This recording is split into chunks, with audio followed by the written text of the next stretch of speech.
Ladies and gentlemen, please take your seats. You know, sometimes the movie that you never know you even needed ends up coming up and just smacking you right in the face. And if you're within the sound of my voice, guess what? That means you're in the seats with once more. As always, my name is Dave Voigt, and I'm the host of this podcast, where we sit down with a wide-ranging variety of entertainment industry professionals, and we pick their brain about current projects, state of the industry, how they got started, and so very much more, in a light and in a conversational fashion. And you know, if you like how we do things around here, I'm going to go out on a limb and assume that you do, because let's face it, you're listening right now. And if you are, then subscribe. Hit that subscribe button, give us your 5-star rating on your podcast provider of choice. We're available pretty much everywhere. Places like Apple, Amazon, Spotify, Google, and plus we archive every single one of our episodes over at our In the Seats YouTube channel. So if you can give us a like and subscribe there as well, we'd absolutely appreciate it. Also, don't hesitate to check us out on social media. We're on the Facebook, the Twitter, or Twix as I call it, the Instagram, the Letterboxd. We're on Threads, I think. We're on a couple other places too. I'm losing track. But at In the Seats for all sorts of fun updates. And finally, and I do dare say most importantly, please pay us a visit over at In the Seats, intheseats.ca for all the latest and greatest from the world of film, television, basically the moving image at large. Because guess what? If we love to watch it and write about it and talk about it, we love it even more when you come by and read about it and listen about it. So do us that kindness and please pay us a visit. We got a fun one for you, boys and girls, on this one. It is Hey Victor, and it is in theaters, tomorrow across Canada and various other places. It's the Spinal Tap of Canadian Indigenous movies, if that makes any kind of sense. It's hilarious. It's from writer, director, and star Cody Lightning, and it's the story of after 25 long years, after his time in the limelight, former child actor Cody Lightning tries to revive his fortunes with a self-produced sequel to the film that made him famous, Smoke Signals, back in 1998. This movie is hilarious. It is self-deprecating, it's funny, but it's honest and it's genuine, and it's doing so many different things all at the same time. It's definitely one of the better Canadian films that is out there in the universe right now. So if you want to support some Canadian cinema and laugh your ass off, please go see Hey Victor. But I mean, in advance of that, we had the unique pleasure of sitting down with Cody, the man, the myth, the legend himself, about talking about the origins of the story and making the film and all the challenges therein. He's an interesting and dynamic guy, and I cannot wish for more and more success for the dude, because seriously, this movie is drop dead hilarious, and it is so fantastic. Please go see Hey Victor in a theater near you when it opens on March 15th, which is either tomorrow or now, depending on when you're listening to this podcast. But first, enjoy our talk with Cody, because as always, it's a darn good one. But I mean, obviously, Cody, man, the myth, the legend. I mean, obviously, first off, just thank you so much for the time today. I mean, and congrats on the movie, man. I was dying. I loved it. Awesome. I'm glad you did. Hell yeah. Appreciate it. Now, I mean, I guess the first question is like, walk me through, I guess, wanting to make this movie and tell this story. So the original idea of the story was about 15 years ago, and it was a joke amongst some fellow filmmaker friends that I lived with in Boise, Idaho. And we're just all, you got a house full of 6 or 7 filmmakers, all guys. We're, just rank jokes and just being dorks, And we had the idea of, or not the idea, but the joke of me going out to restaurants, bars, the casino, and just trying to use my childhood star status for some VIP treatment and getting turned down. And we would just start riffing off each other. Like, it would be so funny if you went in and you're getting kicked out going, "Don't you know who I am? I was Little Viktor." And like, people have no clue who you are because you're in your 30s and no one freaking knows who the hell you are. And so that's where the joke of it came from. Love it. And the hilarious idea of making Smoke Signals Part 2, but some wild, crazy sci-fi craziness. And so that was a funny joke amongst us. And then at Imaginative Film Festivals, there was a pitch session for short films. And I said, why don't we just make a short with me, Simon, and maybe one other person about the 2 childhood actors trying to make a funny thing in the future, 20 years later. And we'll make it a short film. We'll have fun with our friends for a week or 2, and then we'll send it to some festivals. And in that pitch meeting, We didn't win it, but a lot of people came up to us and said, "This is a hilarious idea. It's more than a short film. You need to make this a feature or a series." So we were like, "Huh." So I linked up with a few of my friends and Sam Miller, my co-writer and executive producer, and he loved the idea. So we got to working on it, wrote it, pitched it, and we made the damn thing. And it's doing awesome right now. Was it hard to get the band back together? Actually, no. So when they were stressing, my producers were like, "Well, what if we can't get this person? What if we get this?" I'm like, "Hold up." And I literally just made phone calls within half hour. I had our cast, yep, they're all on board. They're all on board. They're like, "How did you do that?" And I'm like, "Well, I know everyone involved, and it's I just asked them, and they liked the idea, so we sent the script, and they're like, 'This is wild. Let's do it.'" Oh man, that's fantastic. Now, I mean, like obviously the idea is one thing, writing the jokes is one thing, but then starring in it is another beast. Like, had this always been your intent to sort of, you've got to see this through and sort of do all the parts to sort of get this done?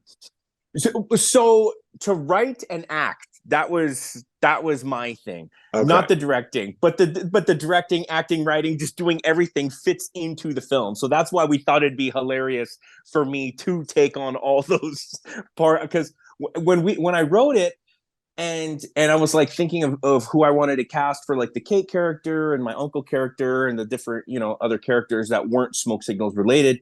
I was like, oh, okay, there's about 4 people in mind that I have that could direct this.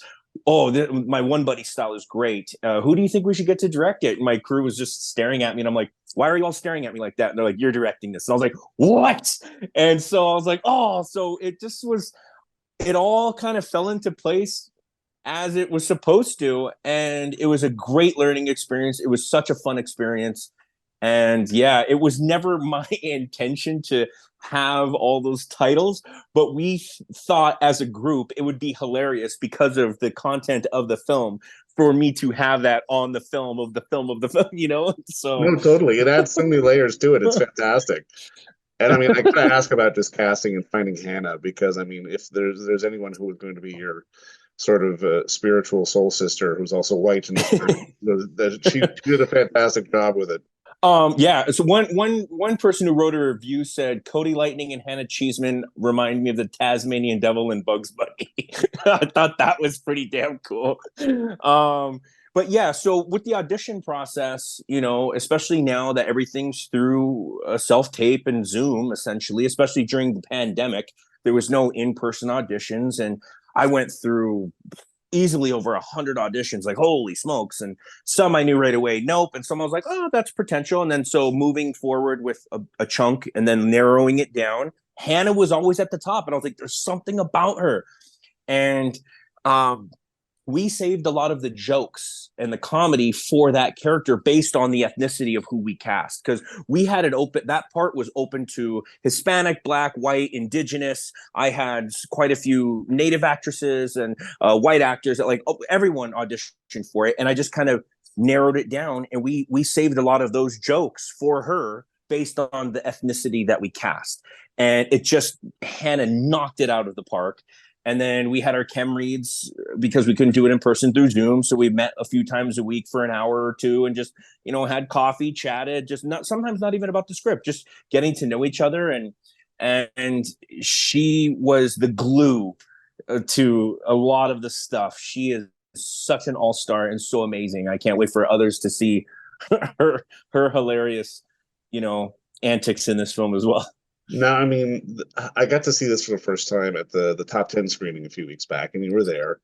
And there was something that you said that stood out with me. I'm paraphrasing a little bit, but just about sort of the importance, especially when you're a member of the Indigenous community, to sort of laugh and to be able to laugh and to be able to put that stuff out there.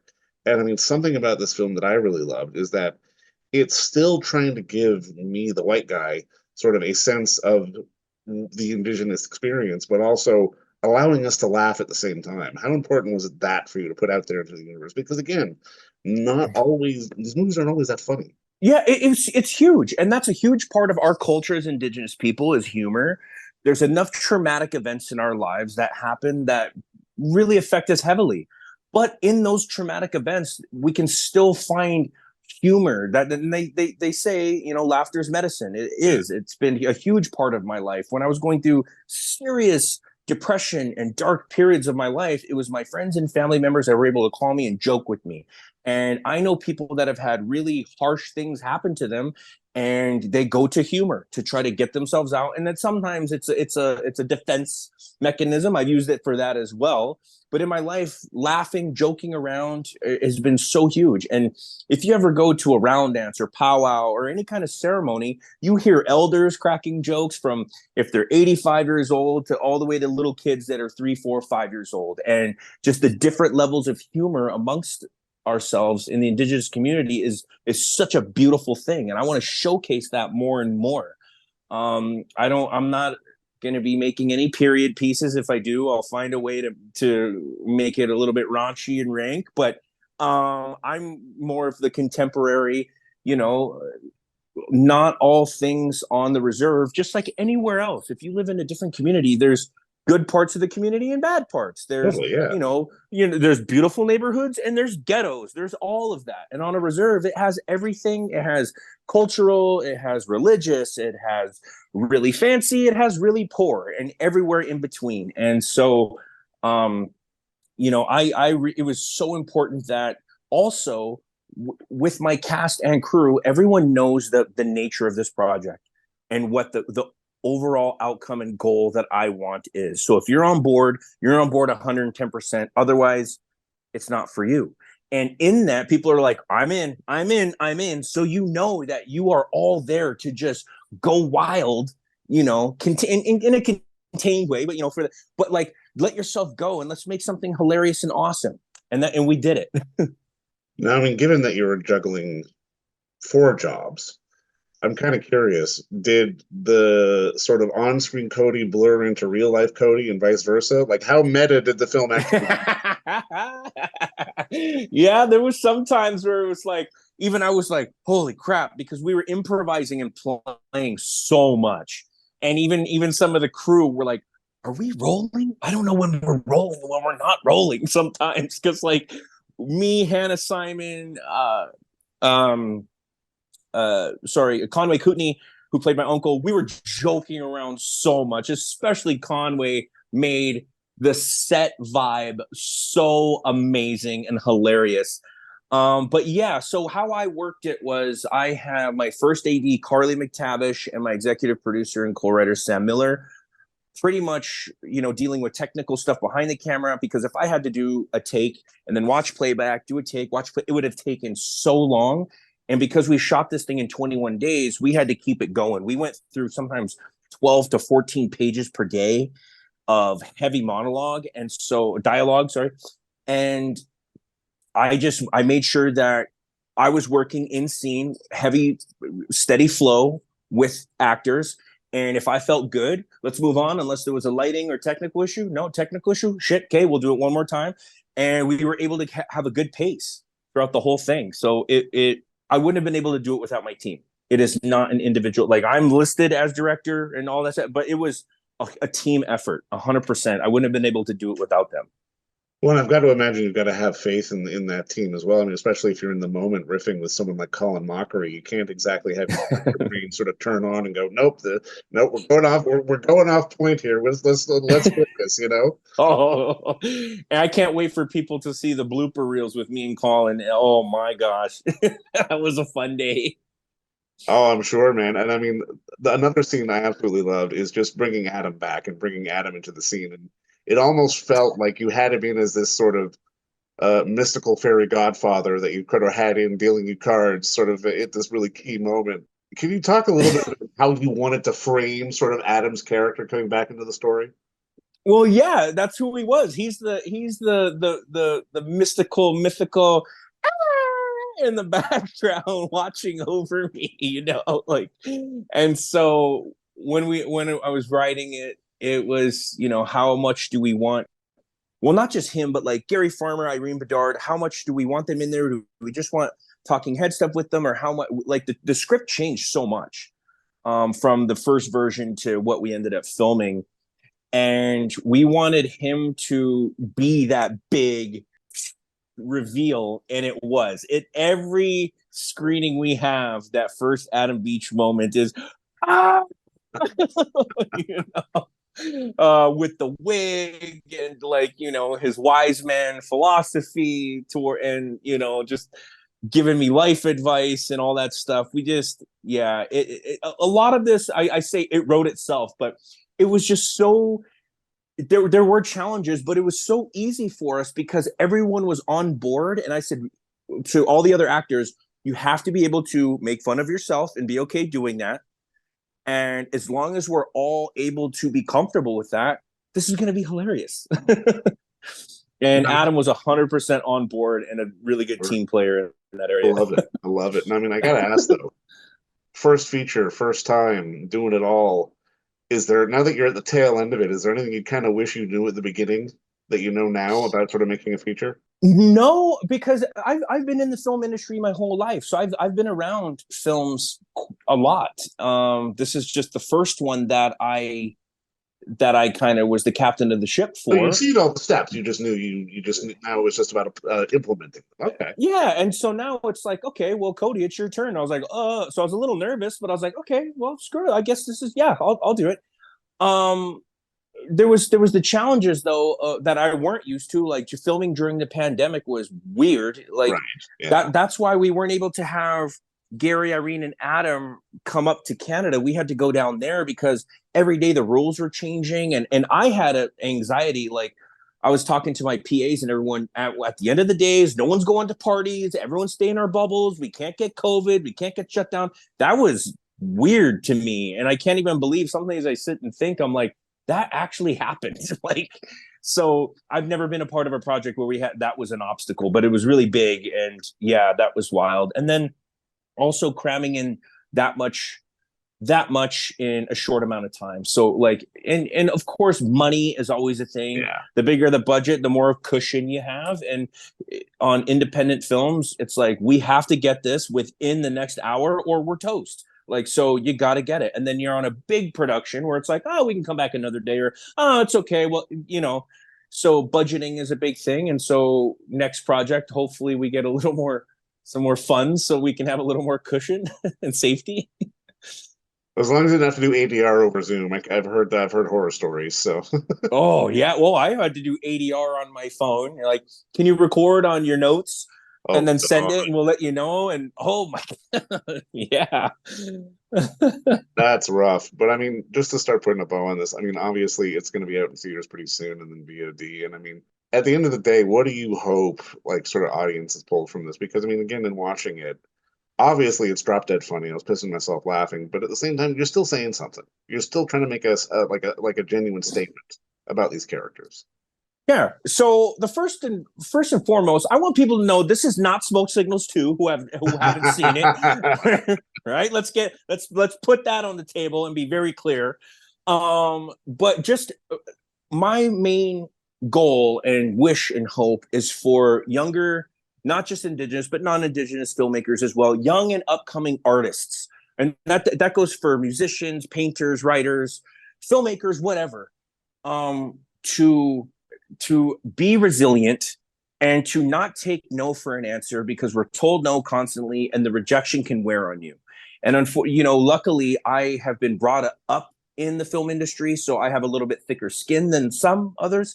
I've been used to being told no for a lot of projects that I was going out for. So if you got a younger kid who's 16 years old, who's, I want to perform or be an actor, and they go into a bigger city to try to make it, and they go, nope. That can be pretty discouraging, and you could give up.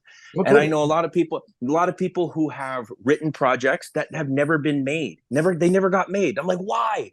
Because they didn't get funding, because it didn't fit into the check marks of, well, is it doing this? Is it doing that? And then a lot of beautiful things don't get made, and it sucks. I'm tired of it. And it's time for us to, I guess what I'm trying to get at with all of this is make whatever you want to make. Don't take no for an answer. Screw the naysayers. Make what you want. You can't please everyone. Make it for yourself. Be selfish in the sense of making it for yourself. And in doing that, it's not selfish because it's for others at that point. When you make something for yourself with your overall vision and goal in mind, and other people come to make that with you, then it becomes for everyone else.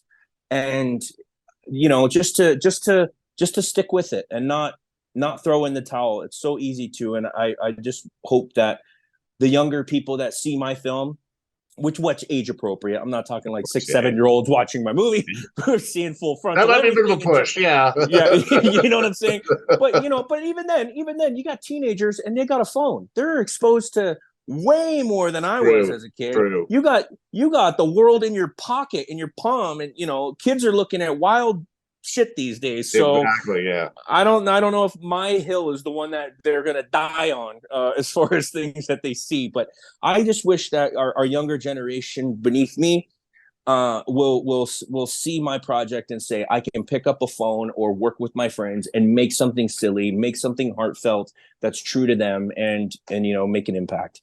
Well, I mean, that's very beautifully said, man. But I mean, I think this will make an impact. And I mean, I'm quietly hoping there's a Hey Victor 2 where you're trying to make Smoke Signals 3, but make it in space. It's my dream.